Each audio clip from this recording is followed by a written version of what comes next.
आज हम बात करेंगे एक आम से दिखने वाले गैस सिलेंडर की। लेकिन ये सिर्फ एक सिलेंडर की कहानी नहीं है। नहीं, ये एक उम्मीद की कहानी है।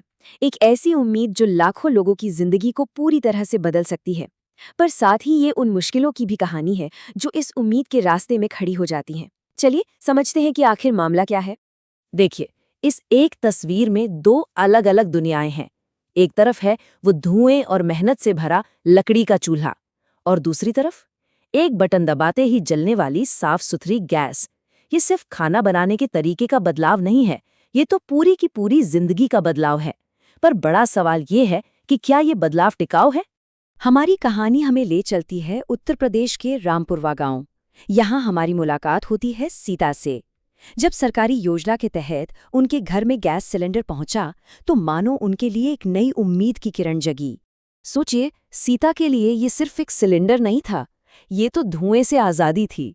रोज रोज जंगल से लकड़ी बीन कर लाने की मेहनत और फिर उस धुएं में खांसते खांसते खाना पकाने की तकलीफ, सब जैसे एक पुरानी बुरी याद बन गई थी। उनकी जिंदगी सच में बहुत आसान हो गई थी। लेकिन ये राहत, ये सुकून ज्यादा दिन तक नहीं टिक सका।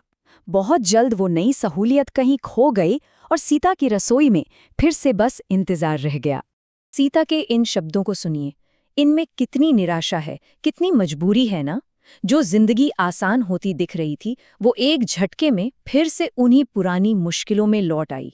और ये सिर्फ सीता की कहानी नहीं थी, रामपुरवा के लगभग हर घर की यही हालत थी। तो आखिर हुआ क्या? सीता की इस परेशानी के पीछे की असली वजह क्या थी? चलिए जरा इस पूरे सिस्टम को परत दर परत खोल कर देखते हैं। आखिर ऐसा क्या हो रहा था कि रामपुरवा जैसे गांव में गैस सिलेंडर टाइम पर पहुंच ही नहीं रहे थे? ये वो सवाल है जो हमें सीता की एक रसोई से निकालकर एक बहुत बड़े सप्लाई चेन के मुद्दे की तरफ ले जाता है। देखिए, एक सिलेंडर का सफर कागज पर तो बड़ा सीधा लगता है। इंडियन ऑयल, बीपी और एचपी जैसी बड़ी कंपनियां शहरों में गैस भरती हैं, फिर ट्रकों के जरिए ये लोकल एजेंसीज तक पहुंचती हैं और वहां से सीधा सीता के घर। सुनने में तो सब बिल्कुल ठीक और आसान लगता है, पर असलियत इससे कहीं ज्यादा उलझी हुई है। असल में ये सफर एक टूटी फूटी सड़क जैसा है, जहां हर मोड़ पर कोई न कोई दिक्कत है। कभी गाड़ियों की ही कमी हो जाती है तो कभी शहरों में अचानक डिमांड इतनी बढ़ जाती है कि गांव की सप्लाई रोकनी पड़ती है। कई बार तो लोकल एजेंसियों के पास ही स्टॉक खत्म हो जाता है, या फिर आगे बांटने का जो पूरा नेटवर्क है वही ठप पड़ जाता है। यही वो असली वजह थी जिनकी वजह से सीता का चूल्हा ठंडा पड़ा था। तो क्या रामपुरवा के लोगों ने बस हार मान ली? नहीं, बिल्कुल नहीं। उन्होंने मिलकर एक रास्ता निकाला। भले ही ये एक अस्थायी हल था, पर इससे उन्हें कुछ वक्त के लिए राहत जरूर मिली।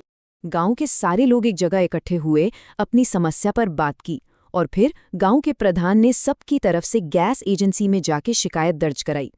ये दिखाता है कि एक अकेली आवाज़ भले ही दब जाए, पर जब बहुत सारी आवाज़ें एक साथ उठती हैं तो सिस्टम को सुनना ही पड़ता है। और जानते हैं क्या हुआ? उनकी ये एकता काम कर गई। शिकायत के कुछ ही दिनों बाद जिस डिलीवरी ट्रक का हफ्तों से इंतजार हो रहा था, वो आखिरकार गांव पहुंच ही गया। सीता और बाकी गांव वालों के चेहरों पर जो मुस्कान थी वो एक बड़ी राहत का सबूत थी। रसोई का वो लंबा इंतजार आखिरकार खत्म हुआ। लेकिन सिलेंडर मिलने के बाद भी सीता के मन में एक डर था, एक चिंता थी। उनकी ये बात एक बहुत बड़ा सवाल खड़ा करती है। देखिए, विकास की कोई योजना शुरू कर देना एक बात है, पर उसे देश के हर घर तक लगातार पहुंचाए रखना, असली चुनौती तो वो है। तो सवाल यही है, क्या हमारा सिस्टम अपनी इन कमियों को दूर कर पाएगा ताकि सीता और उनके जैसे लाखों लोगों को फिर कभी उन धुएं वाले पुराने दिनों में वापस न लौटना पड़े?